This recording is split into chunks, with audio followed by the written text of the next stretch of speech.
Nasubukan mo bang magluto ng pork binagoongan? Kung hindi pa, para sa'yo ang video ito. Dahil dito ay magluluto tayo ng pork binagoongan. Simulan na tayo magluto. Papainit lang tayo dito ng kawali. At once uminit na ito, ilalagay na natin itong ating karning baboy. Balang ginagamit ko dito ay pork belly. Pero pwede kayong gumamit dito ng ibang parte katulad ng kasim. Pero para sa akin mas okay yung pork belly. Dahil maganda ang combination nito. May taba saka may lamay. Bali, ang ginawa ko lang dito ay tinakpan ko ito para lumabas yung tubig nito. Natural kasi sa karning baboy yung may tubig.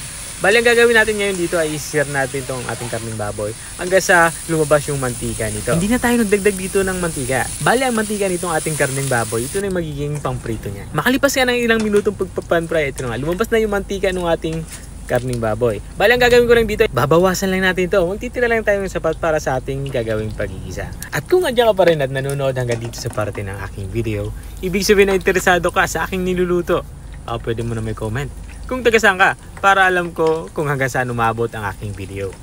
Balik tayo dito sa ating nilulutong ulam. Naglagay na nga ako dito ng bawang at sibuyas. Pinaghalo ko na ito. At ang gagawin ko naman dito, ilalantahin lang natin hanggang sa lumabas yung aroma nito. At kapag ito na itsura ng ating bawang at sibuyas, ilalagay na natin itong ating alamang. Bali, ang ginagamit ko dito, sariwang alamang. Nabili ko lang ito sa palengke. Ang ginawa ko lang dito ay hinugasan ko lang ito para mabawasan yung alat nito. Medyo maalat kasi talaga yung mga bagong alamang na nabibili sa palengke. Kaya kailangan mo talaga itong hugasan. Pero kung mayroon naman kayong mga nakaprocess na o yung mga nakabote na, ay pwedeng nyong gamitin ito.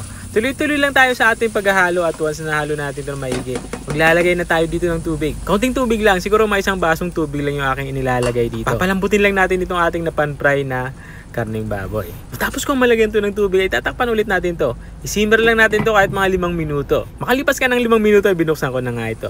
Dito nga sa parito ay halos patapos na din tayo sa ating pagluluto. Pero tikman ko muna ito kung pasok na sa akin panlasa ang lasa nito. Para kung may mga i-adjust pa sa lasa ay mag-a-adjust tayo. At dahil nga para sa akin okay na yung alat nito, maglalagay na lang tayo dito ng Ajinomoto or bitchin. Sa mga hindi gumagamit ito ay pwede kayong gumamit ng magic sarap. At maglalagay na din tayo dito ng black pepper powder or pamintang durog. At para naman pambalansin ng lasa, maglalagay tayo dito ng asukal. 2 kutsara ng asukal yung aking inilagay dito. Hahaluin ko na ito para pantay-pantay naman yung lasa ng ating nilulutong ulam. At once nahalo natin ito maigi, ilagay na natin yung ating panghuling sangkap. Ito nga yung ating pulang sili. Pwede kayong gumamit dito ng green na sili kung ayaw nyo ng pula. Walang problema yan. Takpan ulit natin to kahit mga kalahating minuto pa. Maiga lang ng kaunti yung ating sabaw.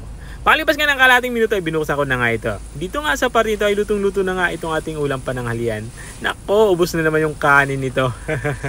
Ito na nga yung ating pork binagoongan. Kung nakarating ka hanggang dito sa dulo ng aking video, maraming salamat sa panonood. At kung nagustuhan mo naman yung bago nating recipe binahagi, pwede mo naman to i-share. O siya, hanggang dito na lang ako. Kita-kita ulit sa mga susunod kong mga videos. Paalam! Bye-bye!